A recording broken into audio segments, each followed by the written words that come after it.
السلام عليكم ورحمة الله تعالى وبركاته. كنتمنى تكونوا بخير وعلى خير إن شاء الله. وصفة اليوم غادي نقترح معكم تحضيرات معسلة لشهر رمضان مبارك. إلا كنتي كتبحثي على المعسلات سهلين وسريعين واقتصاديين في نفس الوقت، غادي نتقاسم معكم تشكيلات متنوعة من المعسلات بحشوة مختلفة من عجين واحد، بدون ورق الفينو وبدون قلي، بحشوة اللي هي خطيرة في المذاق ومعلكين في نفس الوقت مقرمشين من برا وكيجيو لذاذ بزاف. الا كنتو اول مره كتزوروا قناتي فما عليكم ديروا زر الاشتراك وتفعيل الجرس باش يوصلكم كل ما هو جديد ان شاء الله. بسم الله على بركة الله. غادي نحتاجو هنايا 6 ديال الكؤوس ديال الدقيق الابيض خاص بالحلويات، 2 معالق عسل، 2 معالق ماء الزهر، كيس فاني 7 غرام، علبة ياغورت طبيعي أو الزبادي 110 غرام، شوية ديال الملحة حسب الذوق، خميرة ديال الحلوى 8 غرام، نصف كأس الزيت، كأس ماء ديال الروبيني ولا الصنبور. صافي غادي نعجنوه على هاد الشكل هذا ونجمعوه بالديكيما. العجين خاصو يكون كاسح شويه، ما يكون كاسح بزاف ولكن يكون غير كاسح شويه وما يكونش رطب عاوتاني باش تجينا الورقه ديالنا ناجحه. يكون على هاد الشكل هذا. بالنسبه للماء راه ما دخلتش ليها الكاس كامل، بقات ليا تقريبا 4 المعالق، 4 كاس اللي بقى ليا من الماء. صافي هنايا بعد ما جمعته مباشره غادي نشكل فيه الكويرات. صافي تنحرب العجين على هاد الشكل هذا ونقطعوه كيف ما كتلاحظوا ونشكل فيه الكويرات اللي هما صغار. تقريبا درت فيهم 41 غرام، كل كرة فيها 41 غرام. صافي هنايا كنرش بشويه ديال النشا كيف ما كتلاحظوا، ونرش الوجه ديالهم بشويه ديال النشا من الفوق، ونغطيهم بالبلاستيك كيف ما كتلاحظوا، ونخليهم تقريبا يرتاحوا نص ساعه. فهنايا غادي ندوزو للحشوه. فواحد المكله غادي نضيفو نص معلقه ديال الزبده حيوانيه. استعملوا الزبده حيوانيه، هي اللي كتعطيه واحد المذاق زوين. وغادي نديرو الشوفان، كاس ديال الشوفان اولا الخرطر، تنحركو هكا يتحمر لينا غير شويه، يعني يكون بحال هاد الشكل هذا. ونضيف عليه كاس ديال الجنجلان. صافي تنحركو بالاستمرار بحال هاد الشكل هذا حتى يتحمروا لينا بجوج وياخدوا لينا لون مذهب. صافي نستمر بنفس الطريقه حتى نحمر ديك الشوفان والجنجلان. صافي تنحيدوه من النار وتنخليوه يبرد مزيان، عاد ندوزو باش نطحنو.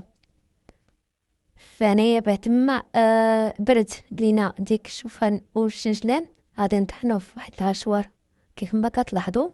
وردوا لي بال البنات ما يكونش الخليط ديالنا يكون مزيت، لا، خصو يكون غير معلك بحال هاد الشكل هذا. كنطحنوه حتى يكون مالك بحال هاد الشكل هذا. صافي هنايا غادي ندوزو للكاوكاو. عندي كاس ونص ديال الكاوكاو، نستعمل غير الكميه قليله حيت ندير العجينه غير كميه قليله.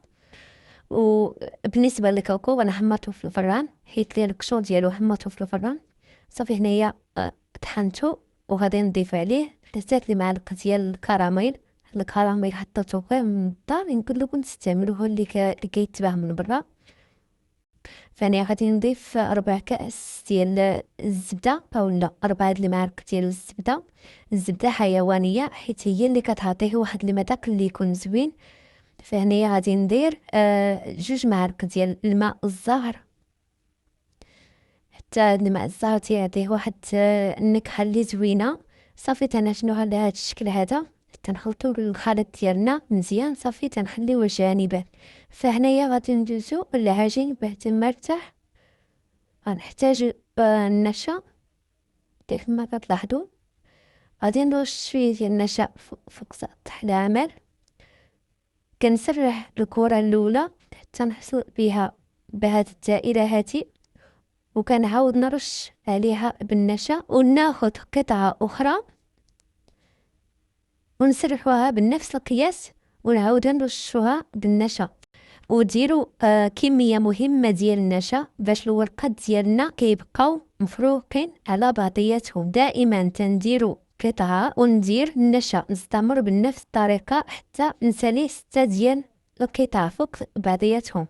صافي هنايا غادي نبدا نسرحهم بالدك، وفي نفس الوقت نقد فيهم على هذا الشكل هذا، ومستمر بنفس الطريقة حتى تنسرحها كيف ما كتلاحظوا، حتى تنحصل على واحد السمك نوعا ما، يعني ما يكونش بزاف رقيق، حيت ما ننسوش بلي 6 ديال القطع فوق بعضياتهم اللي درنا.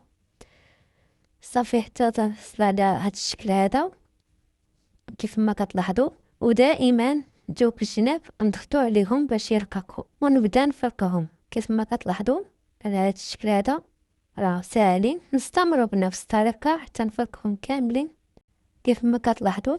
والعجين كيف ما كتلاحظوا ناجح 100%. فهاد العجينه هادي حسن ديال الورقه ديال البسطيله، فممكن اللي دير فيهم البريوات او السيجارات او المملحات، اي حاجه ديال المعجنات راه غادي ديروهم بهاد العجين، راه صراحه ناجح 100%، وما كيحتاج شي مجهود، ومع ذلك راه اقتصادنا فيهش المكونات بزاف.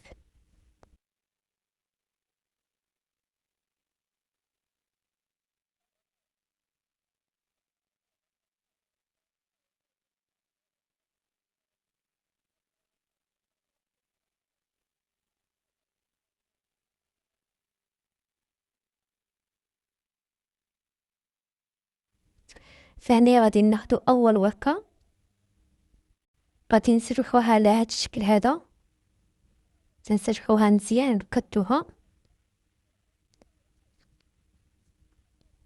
وتنخليو واحد المسافه من الجناب، وتنجيو للوسط تندير فيه هاد البليات كيف ما كتلاحظوا، تنجمعو ديك الوسط بحال الا كنديرو البليات، كنقادوها مزيان بحال هاد الشكل هذا، وتنجيبو الحشوه ديالنا تندير فيه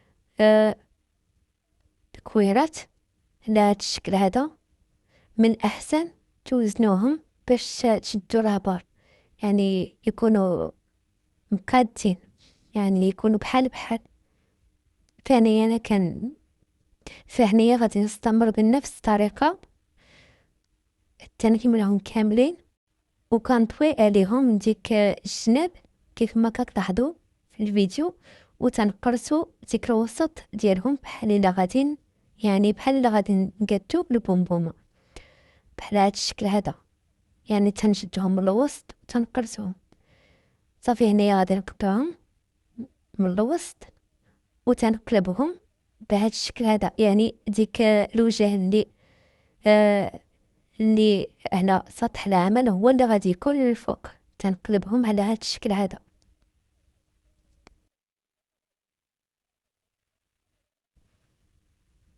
كنستمر بنفس الطريقه حتى نكملهم كاملين. فهنايا غادي نعاود معكم وحده اخرين بنفس الطريقه، طويتهم وغادي نحط الكرات في الوسط ونطوي عليهم ديك الجناب كيف ما كتلاحظوا، نجمعوهم كل وحده نجمعوها من الوسط كيف ما كتلاحظوا.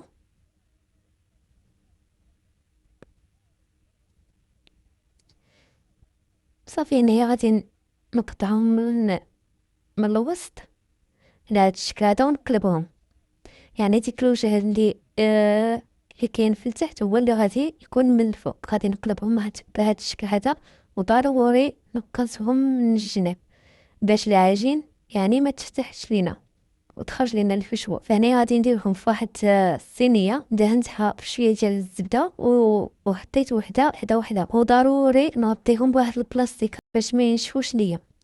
فهنايا غادي ندوزو للحشوه الثانيه، غادي نحتاج 3 الكؤوس ديال اللوز اللي جا انايا طحنتو، غادي نضيف عليه كأس ديال السكر، وغادي نعاود نطحنهم مع بعض.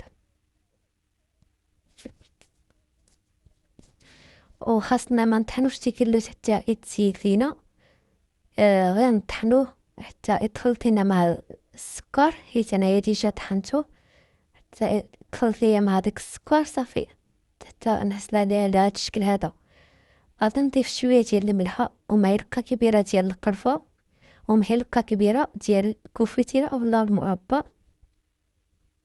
غادي نخلط هاد المكونات وغنضيف 4 كأس ديال الزبده حيوانيه. ديما كندير الزبده حيوانيه حيت كتعطي واحد اللوغو زوين. صافي نخلط هاد المكونات ونزيد عليهم المعلقه كبيره ديال الملح. صافي كنخلط هاد المكونات على هاد الشكل هذا، تنخلطهم مزيان. فهنايا غادي ندوزو للشكل الثاني. انايا هنايا سرحت ديك العجين حتى حصلت على هاد الورقات على هاد الشكل هذا. نستمر بنفس الطريقه حتى يعني نحيد ديك الورقات مع بعضياتهم كيف ما كتلاحظوا. وغادي ندوزو نشكلو الشكل الثاني. كناخدو اول ورقه كنلفوها على العود وكندير الحشوه في الجناب على شكل حلبون اللي هو طويل، وكندهن النهايه ديالو بالماء باش يلصق العجين على بعضياتو.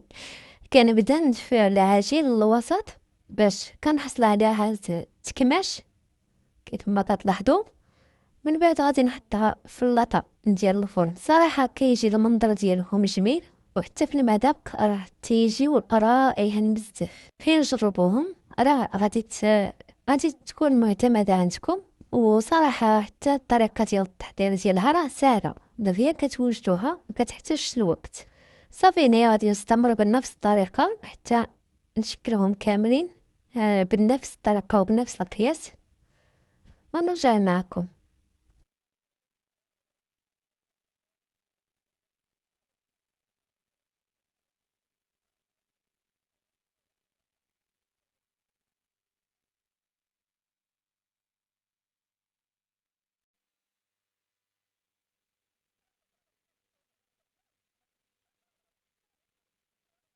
فهنايا غادي نديرهم في واحد الصينيه وغادي نقسمهم من الوسط كيف ما كتلاحظوا. الا درتيهم كبار قسميهم على 3. فهنايا درت ليهم واحد البلاستيك ضروري من الميكا من الفوق باش ما ينشفوش معنا.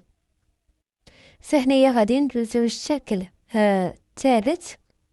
كناخدو واحد الورقه هكا كنسرحوها في سطح العمل وتنقسموها على 4 كيف ما كتلاحظوا.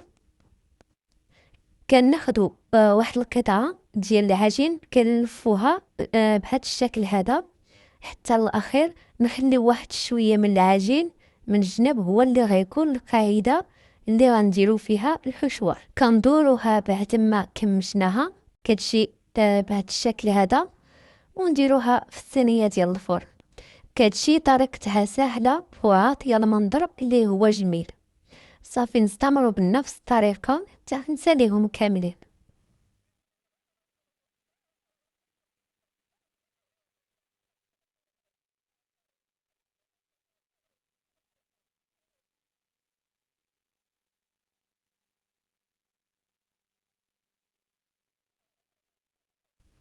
صافي هنايا بعد ما ساليتهم كاملين ودرتهم في الصينيه، والصينيه ضروري تدهنوها بشويه ديال الزبده. صافي هنايا درت الزبده تذوب وخاصها تذوب حتى تحرق هذاك الحليب اولا السوائل اللي كتكون فيها كامله. ضروري انها تكون مهيله باش ما تخطفش لكم وتحرق معكم. ملي تنحصل على الزبده النوازيت على هذا الشكل هذا تنصفيوها وتنزيد عليها الزيت النباتيه. فبالنسبه انايا استعملت حيت تندير الكميه ديال العجين قليله، استعملت كاس ديال الزبده وربع كاس ديال الزيت. صافي كنخلطوهم مزيان وكندهن بهم المعسلات ديالنا. صافي ندخلوهم للفران اللي ديجا انا سخنتوه من قبل، سخنتوه مزيان. انا عندي غير الفران ديال الغاز. غادي ندخلوهم للفران مع النار مجهده واحد 2 دقائق. عاد نقص عليهم النار تكون مهيله باش يطيبوا على خاطرهم. فهنايا غادي ندوزو نحضروا الشرابات اللي تنسقيو به. غنحتاجوا 4 المعالق كبار ديال الحامض و3 ديال الشرائح ديال الحامض وكاس ونص ديال الماء، وغادي نزيد 2 معالق ديال المزهر. صافي هنايا غادي نردو على النار النار تكون متوسطة. صافي حتى تنحس ديك السكر هذا تنحسبو عليها واحد 15 دقيقة حتى تغلى لينا على هاد الشكل هذا، ونحس بها راه ثقيلة شوية. صافي تنطفيو عليها ومباشرة تنسكيو بها المعسلات ديالنا على هاد الشكل هذا. فممكن لكم تعوضوا بالعسل، يعني ديروا العسل كمية ديال العسل في شي كاسرونة وتضيفوا عليه شويه ديال المزهر وتخليوه حتى يغلى. صافي مباشره تسقيو به المعسلات ديالنا على هذا الشكل هذا. فضروري نخليوهم ليله كامله حتى يتسلوا لنا مزيان، نخليوهم في ديك الشربات حتى يتسلوا لنا مزيان. فهنايا غادي ندوزو لتحضير الحشوه الثالثه. عندي واحد الكميه ديال المكسرات، استعملوا اي مكسرات عندكم، وغادي ندير نص كاس ديال العسل واحد الكاسرونه، غادي نغليه فوق النار. صافي غادي نكبوه مباشره فوق المكسرات كيف ما كتلاحظوا، نحركوه مزيان على هذا الشكل هذا. فمباشره تنعمروا ديك العساوير اللي حضرناه من قبل على هذا الشكل هذا. تنعمر الوسط ديال ديك العساوير على هذا الشكل هذا، نستمر بنفس الطريقه حتى نعمرهم. وخاصكم تسربوا عليهم تعمروهم دغيا حيت ديك الحشوه دغيا كتكسح. فهنايا نستمر بنفس الطريقه حتى نعمرهم كاملين. صافي هنايا بعد ما كملتهم كاملين كيف ما كتلاحظوا، هذا هو الشكل الاول. صراحه كيجي زوين حتى في المنظر كيجي زوين، المذاق ديالو رائع بزاف. وهذا الشكل الثاني والشكل الثالث صراحه زوينين في المنظر، كيف ما كتلاحظوا راه زوينين بزاف. والمذاق ديالهم ما نقولش لكم خطيرين في المذاق. وهذا هو الشكل النهائي ديالهم، كيف ما كتلاحظوا جميلين بزاف، وحتى من اللحظه ديالهم راه كيجي زوينين. بالنسبه للاحتفاظ ديالهم راه تنديرهم في واحد البوطه على هذا الشكل هذا. صافي تنسد عليهم وتنحطهم في الثلاجه، وقت ما بغيتهم كنجبدهم. نتمنى يعجبكم وتزينوا بهم المائدة الرمضانية وتفرحوا بها الأسرة ديالكم. إذا عجبكم هذا الفيديو ما تنساوش ديروا لايك والاشتراك باش يوصلكم كل ما هو جديد إن شاء الله. والسلام عليكم.